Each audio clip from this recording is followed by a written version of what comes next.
Hello mga kapatid, good morning. Luto na ulit tayo na pang-ulam sa tanghalian. Meron tayo rito kasirola na may lamang pinaghugasan ng bigas. Dalawang hugas bigas. Sa atin na apoy. Ito na papakuluin. Pwede umukulo na. Umukulo na lagyan natin ng kamatis, sibuyas at saka luya. Pati uli. Lagyan na natin ng kamyas.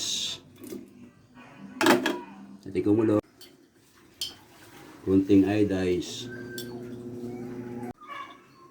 At kunting paminta.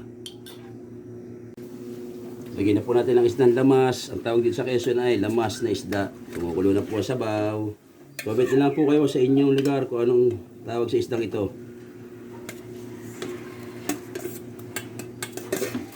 Comment lang po mga kapatid. Para malaman ko kung saan nakakarating ang aking video. Shoutout po sa inyong lahat.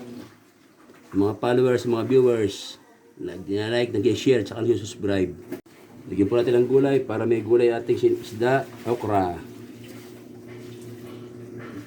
Lagyan din po tayo 3 siling, pangsigang. Mga ulo na po ulit, lagyan natin saluyot.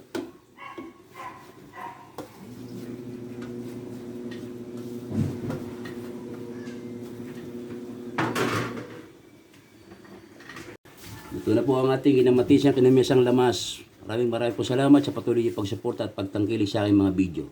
Sana po huwag kayong magsasawa patuloy sa suporta sa akin. Maraming po salamat. Hanggang dito na lang po. Hanggang sa muli. Bye-bye.